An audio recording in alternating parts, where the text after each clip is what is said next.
do you mean when you say ICP? I know you said client avatar. Ideal client persona. Okay.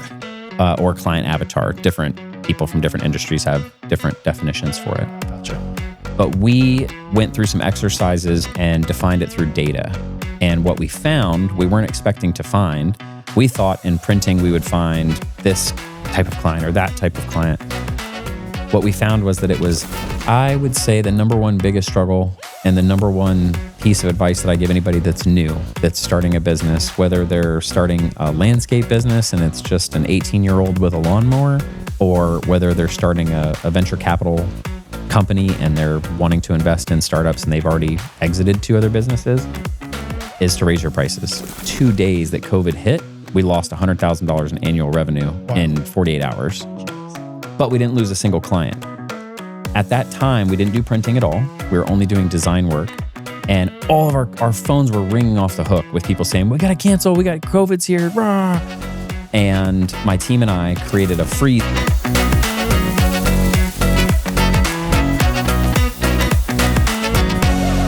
Okay, we're back for another episode of the Mind Your Own Business podcast, and I've got Steve Adams, right? Mm-hmm. Adams. Yeah. Okay. I keep getting confused because there's a basketball player named Steven Adams. There is. Different guy, though. It is. That's why on all my socials, it's the Steve Adams, because I'm the Steve Adams versus Steph Curry and Steve Adams, the basketball guy who's like 7-8 feet tall, something like that. And you own Squid Pixels, which is, let me make sure I get this right. Is it a printing company, a visual... how would you describe your business? I would describe it as a creative company. Creative. But we only do 2 things. We only do graphic design and printing. That's it. Gotcha. So I was close. Graphic design and printing. And how did you get into that industry? Were you brought up in that? Did you work under somebody else? No. So originally, my wife and I started the company together, and it was just the 2 of us. But in order to know like how we got there, you have to go back one step, which is when my wife graduated as a graphic designer and animator, and she was a freelancer. But as a freelancer, her income would swing wildly from $800 a month to $8,000 a month, depending on the volume of work she was doing. Meanwhile, at that time, I owned 3 magazine franchises in 3 different cities. And my income was very stable because I had ad contracts that were 2, 3, 4, 5 years long. And so when our youngest daughter was born, we said, we're going to take 30 days off. We're going to take 30 days off and see what we want to do. Mm-hmm. And what we came to was we wanted to work together. We wanted to find a way to create reoccurring revenue in the graphic design space. And so we actually created a graphic design membership model where all of our clients are not one-off here and there doing this design and then disappearing.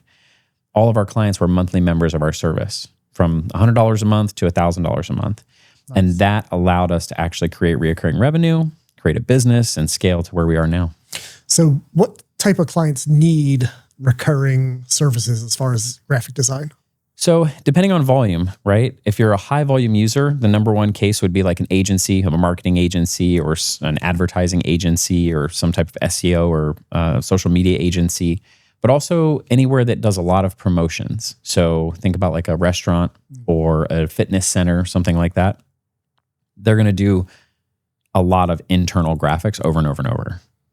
Cool. But at the same time, you could have on our lower level memberships, even when we first launched, like our goal was to help small businesses look better. Mm-hmm. And a small pastor of a church plant, a woman's boutique in a downtown shopping center could use at least 1 design a month. And so we set up our lowest plans, like $100 a month for 1 design a month, but you get real professional designers at that level. So volume wise, once a month, everybody should be using 1 design a month. So what sort of designs come with that package? Anything but logos and multi-page documents. So a logo is obviously a much bigger project. And if you have a 10, 20, 40 page catalog or magazine, that's going to be bigger as well. Sure. But a business card front and back, a billboard design, a book cover front and back, a postcard, a trifold, a door hanger, a lot of printed goods, but also hero graphics for websites and things like that. 1 design is usually something front and back. It's usually how we classify it. Gotcha. Where did the name Squid Pixels come from? I mean, it's awesome. I love it. Yeah. It's unique and I'll never forget it. But where did it come from? So when we were at that stage of creation with my wife and I, she said, hey, I want a mascot for our business. And I instantly was fired up. I'm like, yes, we're going to have a wolf or an eagle or a lion. This is going to be awesome. And all of my alpha testosterone started coming out. And my wife was like, no, it's got to be something cute. And I'm fully aware that squids are not cute. So let me finish. So I had this book, and it was like a book of animals or mammals or something like that. And I'm flipping through it page by page, A through Z. And as I'm going through it, I'm like, I don't know what animal we're going to use. But I got to cuttlefish, and cuttlefish shoot ink when they're scared or when their defense mechanism. And I was like, that's really cool because ink would be part of design and printing. Yeah. But cuttlefish is hard to spell. Is it 2 T's? Is it 2 D's? And so I was like, oh, we could do the octopus. We could do a kraken. Octopus don't shoot ink. What? No. So then that led me to squid. It was kind of by default in there. And since that was the ink, the old school portion of it, then pixels was the opposite of that. And it was the digital portion of it. And when I put them together, all the domains were available, which was not the case for Steve Adams in my experience. So when Squid Pixels was available, we just registered all the domains and all the social handles and ran with it from there. That's awesome. I love it. I didn't put the squid and the ink together with the pixels until you just explained that. That's pretty cool. And what's the feedback you get from clients or customers? Does anybody care what your logo and your... We get the question of like, where did you get the name from? Pretty often. It gets broken up into 2 words because we're pretty adamant that it's 1 word altogether. Okay. And a lot of people break it up into 2 words. But otherwise, I've always had that same question of like, where did it come from? What does it mean? And then once we tell them, it registers pretty quickly. And like you said, they never forget it. And other than that, anytime you have a brand name with an S on the end, you're always going to constantly have to clarify, is that with an S? Is it plural? That kind of thing. So when we are doing logo projects, when we are doing branding projects with clients, sometimes we get into the naming conversation and we can do some consulting work and help them with that. And I would probably steer people away from the S unless it can't be avoided. That's good advice. Mm-hmm. What are your, ideal clients? What do they look like? Who do you like working with the most? So that depends on if we're talking about the design side of our business or the printing side of our business, because they seem like they would work together, but they're very separate divisions and departments within our business. And we have a head of printing and a head of design, and they each have their own teams and they have their own processes, and there's a little bit of crossover. But our ideal client for the design side would be an agency, anybody that is doing work for their clients. Because the truth is, they're probably really good at some type of strategy or consulting or media buying, and they don't need to spend their time doing the actual labor of design. Just because it's digital doesn't mean it's not labor intensive, right? We have 5 full-time graphic designers on staff, and managing creatives and having creatives that are well educated and are good at using the tools that they need is just like managing welders, and we're really good at the tools that they need. Mm-hmm. So if we're talking about on the design side, that agency can scale more efficiently by using us as the laborers, as a production house, if you will. On the printing side, we've truly defined our ICP or our client avatar based on data. What do you mean when you say ICP? I know you said client avatar. Ideal client persona. Okay. Or client avatar. Different people from different industries have different definitions for it. Gotcha. But we went through some exercises and defined it through data. And what we found, we weren't expecting to find. We thought in printing we would find this type of client or that type of client. What we found was that it was tax-exempt entities are our best printing client. So churches, schools, sheriff's departments, firehouses, nonprofits, but not one of those specifically, but as a group, tax-exempt entities typically already have a budget set aside for printing. And so we are able to save them payroll hours by taking printing as a logistical issue off their plate. That's really interesting that those sort of probably nonprofits are your best clients on that side of the business. Mm-hmm. How long have you been in business with Squid Pixels? Since 2018. Okay. So coming up on 10 years, not too long. What advice would you give to somebody who's thinking about going into business with their spouse? if they were thinking about going into business with their spouse. Because it's a unique situation, right? It is. You work together, you come. Usually when I come home from work, I can vent about my worst employees, right? Nobody's listening outside the door today. But if you have a problem with your business partner as your spouse, that may create a different dynamic at home at the dinner table. So how do you guys navigate that? I haven't been asked this question very many times, but if I was asked it, it's really hard to answer because when we first started our business together, and if somebody would have asked me that question, I would have said, you should do it. Absolutely do it.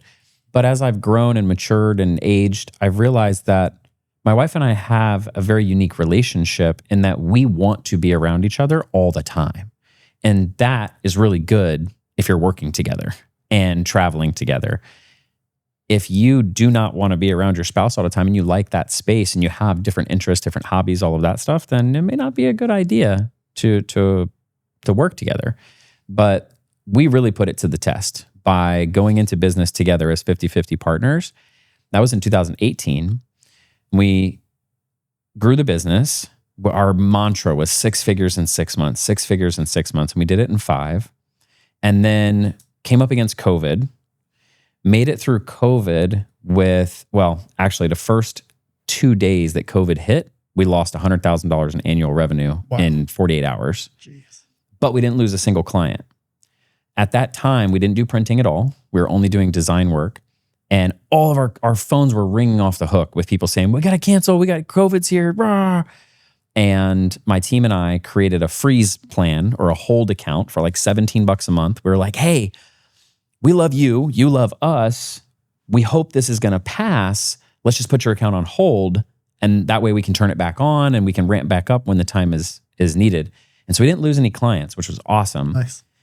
But anyway, we made it through COVID. It took us about 6 months. I just hit the grindstone, focused on sales. And we made it through COVID without losing any clients, without letting go of any employees, and without taking any government money. Nice.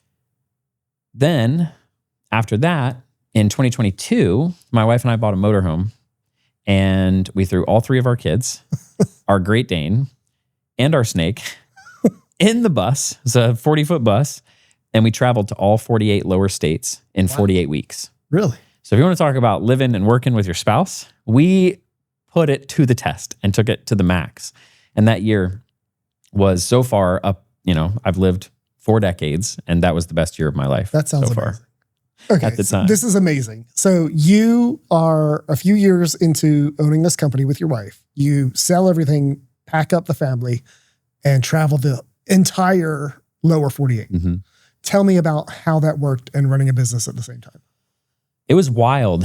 And to think back, I know we spent the whole year of 2021 preparing both personally and professionally for it. So our whole team knew. I think we had a team of 8 employees at the time, or somewhere in that range. We're up to about a dozen now, including my wife and I.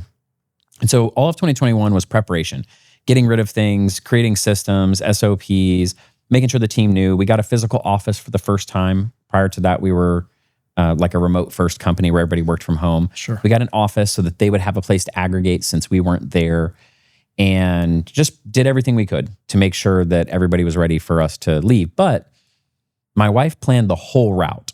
We stayed at like 66 different sites along that 48 weeks time frame. So she had this whole route planned out, all of our stops and all of our stays. And our goal was to hit, not just to hit every state, we slept in every state and we did an experience in every state.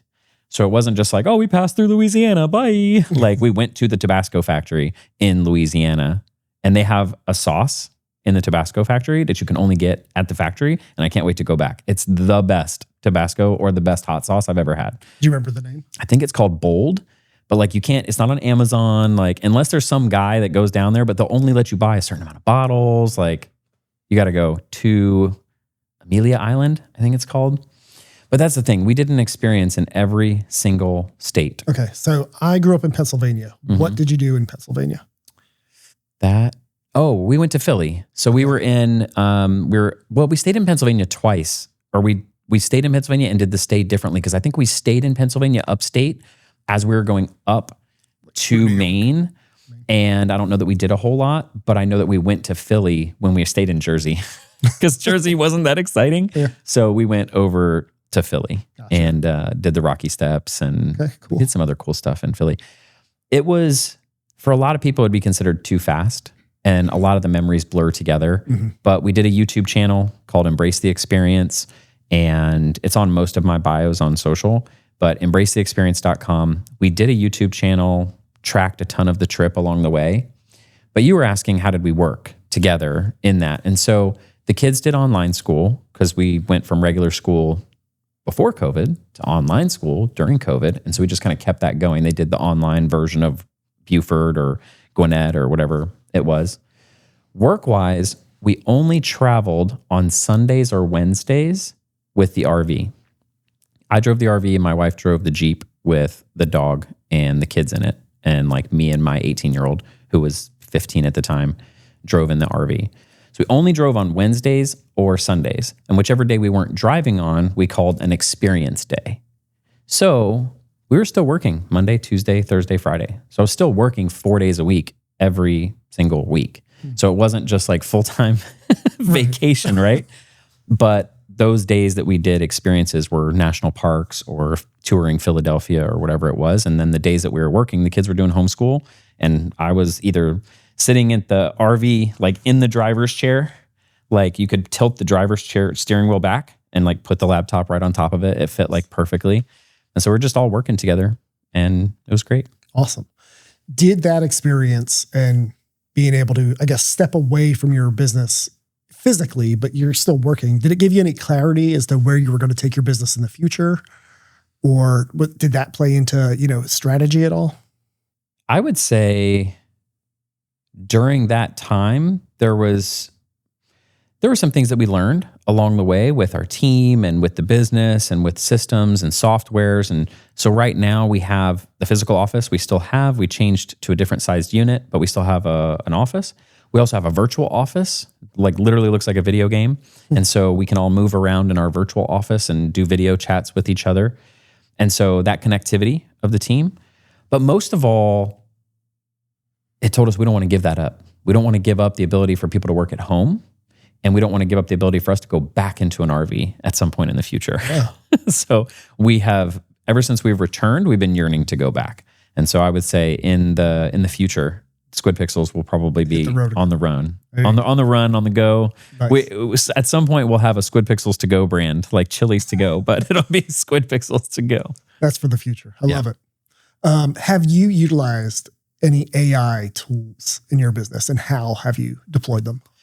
So all of our designers are enabled with AI. So they have the capacity to use various AI tools for inspiration, for asset creation, for development of actual graphics, depending on the need. So if we have someone that's doing a book cover, they may request something that in the past would have been only an illustrator could have done. For example, someone's writing a book and they're like, I want the cover to be a misty mountain that has a trail of lights, little tiki torches that goes down to the lake, which is glistening in the moonlight. And on the dock, there's a woman in a white dress. And you're like, okay, a graphic designer is not going to be able to put elements together to create this visual. It's going to have to be illustrated, which is a different discipline. AI enables the graphic designer to use assets and prompts to put that image together for that author to create that book cover. So that would be one very extreme example of utilizing AI for the actual graphic. Otherwise, you're talking about using AI to, if a client sends us something like a PDF that they want turned into a trifold, but they didn't type out all of the text. In a typical sense, we would have to send that back to the client and say, hey, like, we're not typists, we're designers. Can you please give us the raw file or the Word doc? And it just slows everybody down. Right. Now AI can just transcribe it instantly, and then we can copy and paste the text and move on without disturbing the client. So in that sense, anywhere that we can, we're going to enable each of our individual people with AI to do whatever it is they do faster and better. So you're seeing it in a very beneficial aspect, I guess, right? Now, it was really scary when we first got back from the RV trip and AI started growing, gaining popularity. ChatGPT came out and you could put it on your phone and everybody was generating funny images. Yeah. Did you think it was going to potentially eat into your market share? Oh, for sure. We pivoted and focused a lot more on printing as we noticed our design revenue up here and printing revenue down here. And over the last few years, we've watched as design has still gone down over the years and printing has continued to go up because ChatGPT can't print. So we're that's where we're not. I don't know that ChatGPT will ever be able to hook up and print your logo on things, but we did absolutely. We were scared when it first came about. And we even lost some clients that were like, hey, I don't need you anymore. Yeah. We've got AI, we're good. And some of those clients came back to us and said, well, we tried AI and it wasn't quite as good as what we thought it was. And so we need you guys to finish it. And so from a design perspective, we've noticed that AI is a good start. It's a good launch pad. It's a good inspo bucket, but a polished final product, not very good. And a lot of human eyes can see, oh, this pitch deck or this speaker deck or this logo or whatever was put together with AI. It's becoming very obvious. When you mentioned that the graphic design business has been coming, down, is that only attributable to AI, or is there any other forces at work there? AI and Canva specifically, like that. People doing their own stuff with Canva. With Canva has made it very easy for brands to do it themselves. And because of the economy that we have been in since COVID, I don't think that we've ever really recovered economically as a country. And so there's a lot of people that are still in a money-saving mode, in a budgetary constraint mode, or what I would just call a universally contraction phase. Well, then if they can absorb any work to themselves and just exhaust themselves more versus paying someone to do it, they're going to do that. And Canva enables them to play and enables them to do something more themselves. But again, you can tell when it's Canva generated. So it's not the quality that they would want, but they're just trying to keep that in-house. They're trying to budget within the constraints that the economy is putting on them. And so we've seen that. We've seen a portion of that. And we're actually looking at potentially seeing if we could and or should enable our team with Canva, because we operate exclusively within the Adobe suite. So we don't play with Microsoft PowerPoint or Microsoft Word, even though clients ask us for letterheads and things like that on a regular basis. And we've never operated within the Canva suite. But Canva has become such a behemoth in the industry that we're considering, hey, maybe we have memberships over here where we use Adobe and it's full scale professional services. And maybe we offer a membership over here where it's within Canva's ecosystem and we let the business owner play more, whereas that's never really been a thing. We've never been able to play side by side in the same sandbox because you would need training for all of the Adobe tools. Does that make sense? It does make sense. And that's a really interesting, thing to think about for the future. Could you actually work side by side with the business owner or your client to create, whatever product that they're looking for? Or something that they can manipulate, create something. If you take a full scale professional designer, if our design team knew Canva's ecosystem and how to use the tool the way that they know how to use Adobe's tools, what they would create in someone's Canva account would be a magnitude higher, a magnitude better than what they would do themselves. It's just a matter of, is it worth it to us to take people that graduated school on the Adobe platform, went to formal, old school college university to learn the Adobe system, to teach them Canva? And that's something that we're literally exploring right now. Interesting. So what is the value proposition for somebody, doing their own creative now, maybe small budget, bootstrapping their business, to then going up to a professional studio like yourself? How does that help that business move forward? It would depend on multiple factors, but there's a couple different ways that they could realize the value proposition. One is that if a consumer or a business is looking at doing business with someone, let's say a roofer, there's the roofer that has logo X, and maybe that logo is a little rough. Maybe it looks like it was done in paint. Maybe it looks like it's clearly done with AI. And then there's another roofer that has a very professional brand, and you can distinctly tell that their colors are blue and gray, and it's similar to like a Dallas Cowboys theme or something. Ugh, there's a little bit. Or let's say it's red and white and blue, and it's like a Jefferson theme. Is that a much better example? Yeah. Then, or if it's black and red and it's a UGA theme, whatever it is, if they're following color theory and their logos are matching across platforms, meaning when you go to their Facebook page and when you see their vehicle wrapped and when you see their shirts or their business cards, if all of that is congruent, then it's not going to be directly tied to the bottom line in a way that they can see.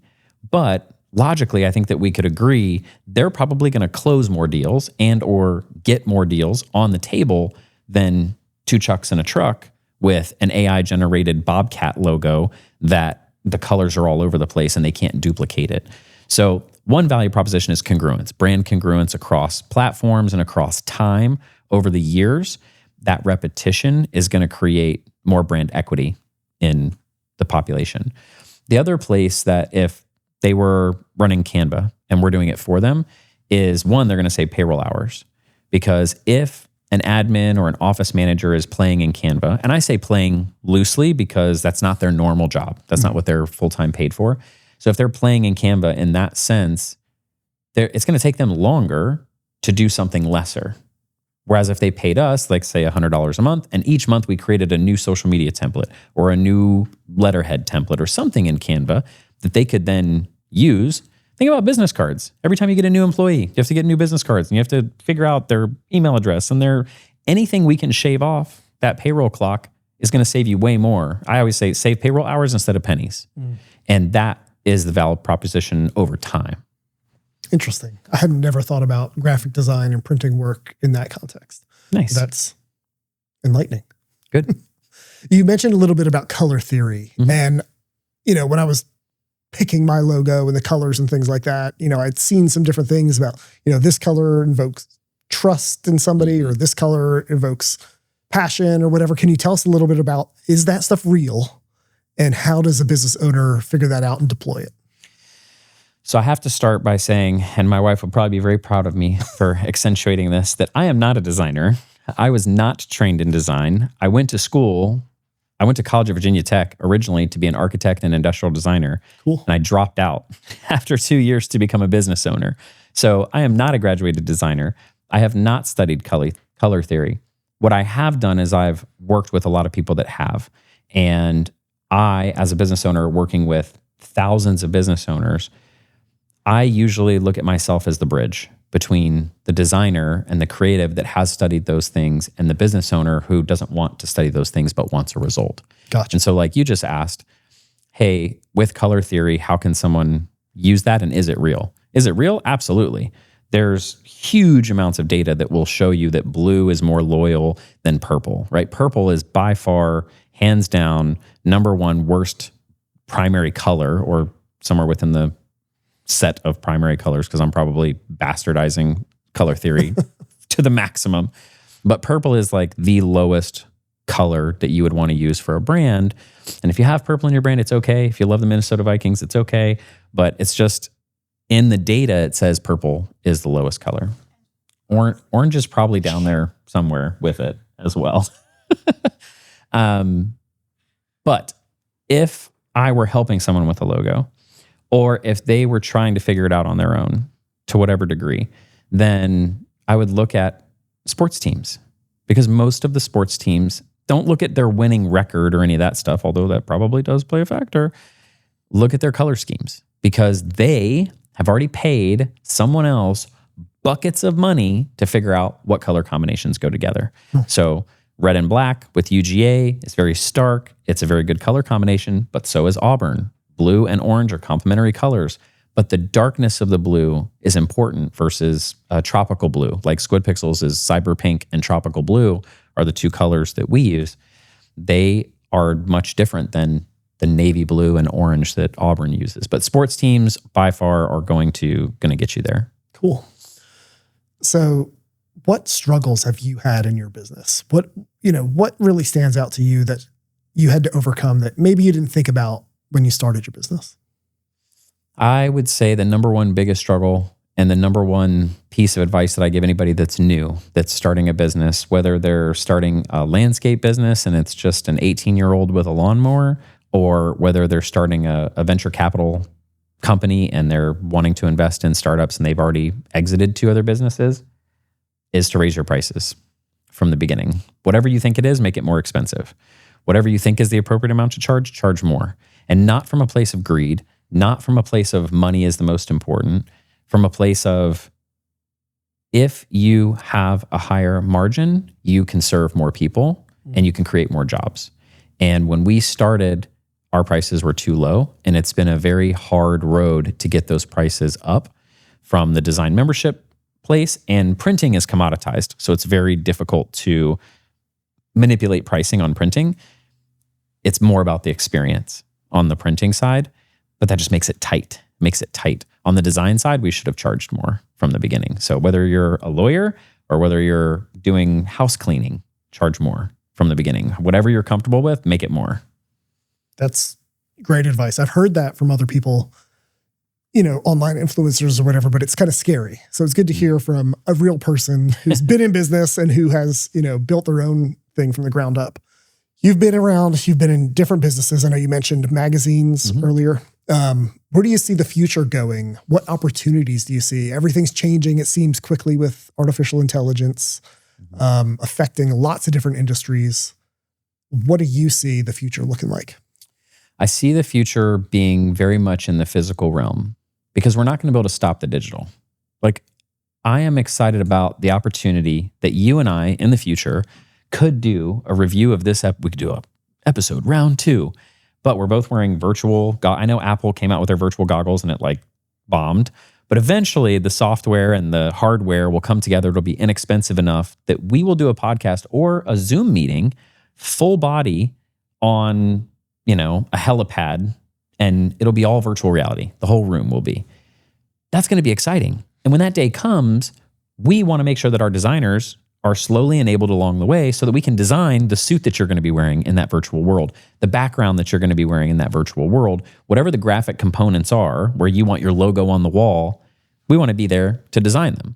We're not going to be able to get away from that digital component. Matter of fact, I just heard or saw something from Elon Musk that he was commenting on someone else's post. But essentially what she was saying was that soon AI will have the capability with agentic use to take one of your employees that sits in front of the computer all day. I know which one they can take. Well, you would take that employee and install screen recording software on their computer and let AI watch what they do all day for a week. And at the end of that week, you could let that person go, because AI would be able to do their entire job as perfect as they did it and better every single time it learns. That is really scary, especially for someone. It's not that scary to me. It's really scary for someone who has been reevaluating our company mission and our company vision, and trying to think what are we really doing this for? Why do we do graphic design? Why do we do printing? And it's not just for money. It's not just to pay the bills. It's not to have just enough so that we can all, eat chicken and rice. It's so that we can create legacy jobs, legacy job creation. Or in another word, as I'm working through this myself, is generational job creation. What do I mean by that? Well, my wife and I work together, and we thought that our 18-year-old would jump into the business. She did not. She became a model, and she's beautiful, and she's awesome, and she's powerful at it. Our 14-year-old, we were hoping he would jump in. He wants to design video games. He wants to do animation. That's above our pay grade. So that's outside of the realm of what we do. So we have one more shot. We have our 7-year-old, and she loves Squid Pixels. And she actually will go, she was at guitar lessons, and she came home from guitar lessons and one of the days that I wasn't able to go with them. And she's like, Daddy, I got you a business card from the lady at the guitar place so you could call her and sell her printing. Yes, this is it. The 7-year-old's going to be the one that's going to take over the business. Right there. But I think about our head of printing is actually my sister-in-law. And she has 2 kids. And I'm like, well, what if one of them wants to work in the business. And one of our designers, her daughter worked for us for a period of time. And so I'm like, well, that's cool. So we've already got multiple family members of employees that are working with us. That is the beginning of generational job creation. And so to go all the way back to your question, which is, what do I see happening in the future? I see AI potentially replacing some of the employees. And that's scary for somebody that wants to have to create jobs. But if the business owner and the employees embrace AI, and they're still going to be, whoever's left on the team is still going to need to use AI and they have to be proficient in it, that means the remaining people have to focus on the physical experience. Having a physical space where you can come in and shake hands with people. Having printed goods where you can walk in and give someone a gift, or where you can hand write a thank you card that's going to leave them an added touch. And that's why we added a thank you card membership where we'll write the cards for you. And that gives our people extra hours to handwrite those thank you cards because it's not done by robots. And so we're literally leaning into AI on one side, saying, how can we enable ourselves? And then leaning away from AI and saying, how can we make physical touch even more possible? Because at some point, any job you want to outsource to a robot will be, this is no longer 1984 fiction. Yeah. The Optimus robots that Elon is developing will be able to do dishes and do laundry and allow us to produce more time. What are you going to do at that time? Yeah. Physical connection, in-person experiences, hopefully with printed goods, is where that's going to be, cool. In my opinion, where the future is going to go. That's really interesting. You mentioned your wife a few times now. What's her name? Alexandra. Alexandra. Does she have any graphic design background? Yeah, she's the queen of graphic design at Squid Pixels. Perfect. Because I was going to ask you, how do you manage a team of graphic designers without, I guess, having that technical knowledge from your side of it? I know that sounds like Alexandra has that, that expertise, but how do you, I guess, run a business where people have a different, I guess, understanding or expertise than what you're trained in? I let her do that part. Okay. That's easy. No, I mean, as partners, she has managed the team for so long. And it's been amazing for her as a creative to be managing the creatives and for us to do it together side by side. Now that we're up to a place where we have 12 employees, my wife's not as big of a fan of managing people. You know, when you get to that many people and you're not just managing creatives and you're not just managing design, because we've expanded into printing and we've expanded into thank you cards, and we're thinking about expanding into events because that's part of the physical experience as well. Interesting. My wife has started to look and see what other things that she's interested in business. And so she could probably be a guest on the show very soon because she's looking at opening a board game cafe. And she's already done, of course, she's already done the logo. She's already done the colors. She's already done, if you want to follow a brand that's following all of the standards, Bagels and Board Games, which is the name of her cafe, is hopefully going to be opening in the next few months. That's awesome. In Beaufort. And that gives people, I mean, I've heard of these places. It gives people a physical place to come down, sit down and have that one-on-one interaction with somebody. Maybe put your phone down, play a game. That's really cool. Tell me a little bit more about that. You said it's coming hopefully in the next few months. Her goal is to create an experience like we were just talking about, to create a vibe, to create a safe place where people can come, put their phones down, play board games, and enjoy bagels. And she loves bagels and she loves board games. She's putting them together and saying, hey, how can we make an awesome experience? And of course, make it a business. That's great. But she's going to do like New York style bagels. Yes, nice. That means they're boiled. Yes, she's even got a vendor that's actually going to ship them straight from New York. And they're going to do all different kinds of cream cheese. So think of like artisan cream cheeses and board games, from anything from trading cards like Pokemon and stuff will be available. But most of the focus is supposed to be on board games, and from Settlers of Catan or Wingspan or things like that. And it's just going to be awesome. So they're looking at spaces right now.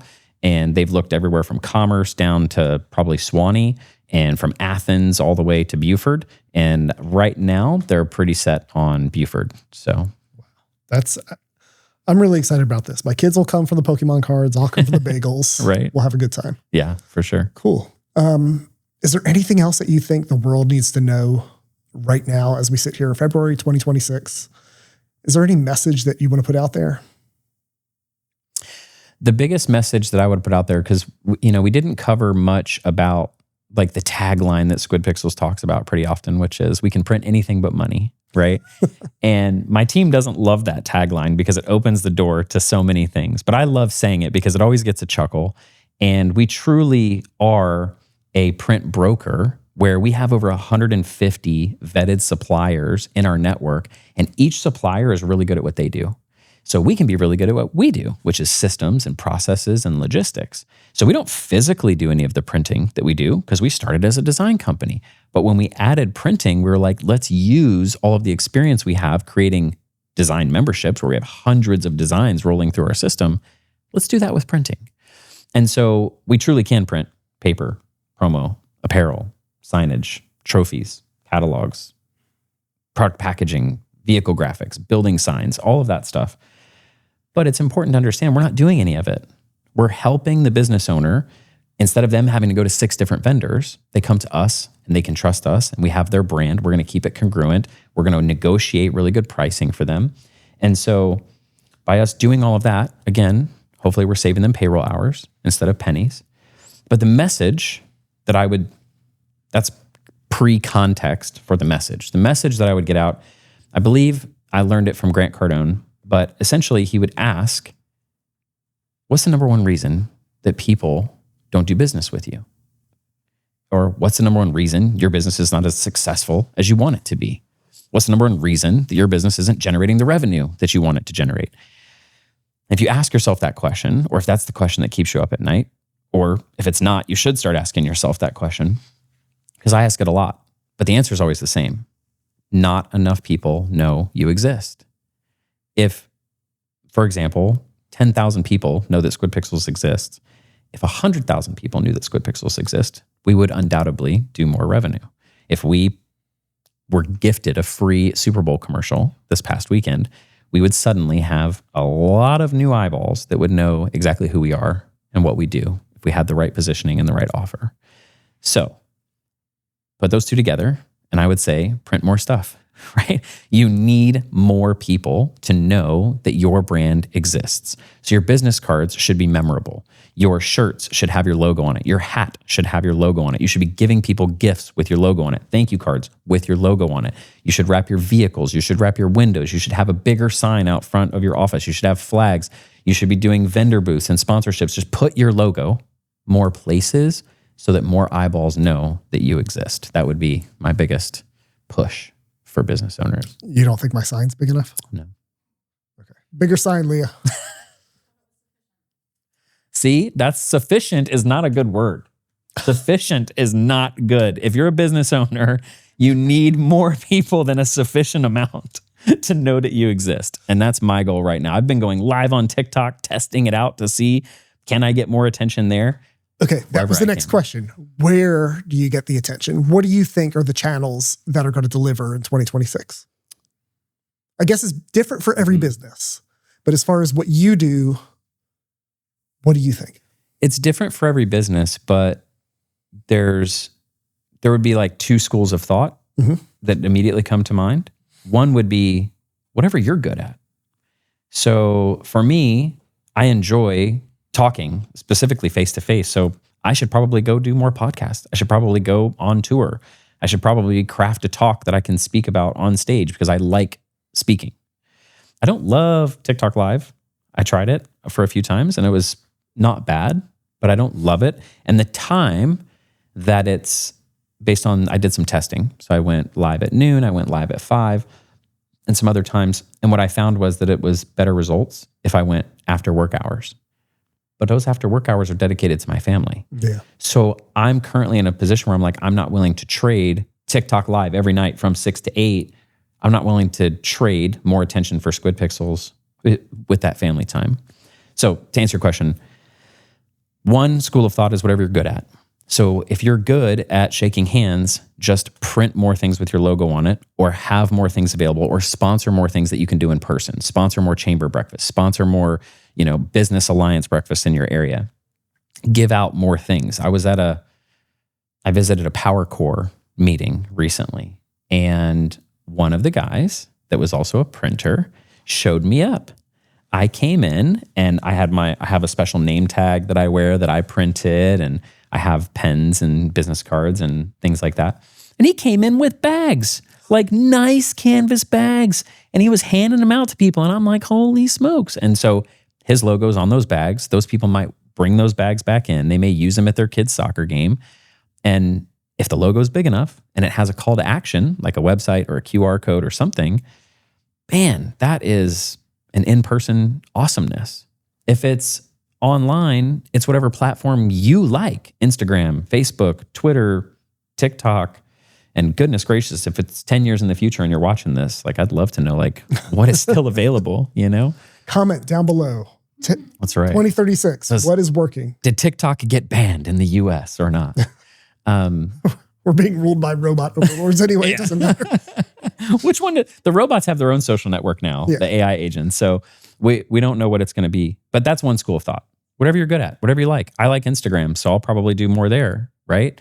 The other school of thought is just wherever your clients are. If there's a swimming pool or a water cooler or whatever they call it, like if you know that your clients are somewhere, go there. So for example, the Jefferson Church is an amazing client of ours. And we do a ton of printing for them, especially in their new building. They throw a conference every year called the Local Conference, where they gather other smaller, not always smaller, but a lot of smaller local churches and church plants and pastors, and they teach them. This is what we've done to grow in Jefferson. Mm-hmm. And we sponsor that conference and we give things to the attendees and we have a booth there. Why? Because there's 300 other churches that we want to do business with. Gotcha. And so in that place, we have the biggest banner that we can and the biggest flag that we can, and we want to follow up with each of those people and call them. And so I say put your logo in more places, but that logo might be a phone call from someone on your team. That logo might be a social media post. The key component is to do more, because every business owner that I know could be doing more. Every business owner I know should be doing more, but they're scared. They've been taught that there's a certain degree of it's enough. Mm-hmm. You don't be too prideful. Don't be too boastful. Don't put your logo on yes. You really think everyone in Jefferson knows about your business? Do you really think everyone in Jackson County knows about your business? Do you really think everyone in Atlanta Metro knows about your business? Because they don't.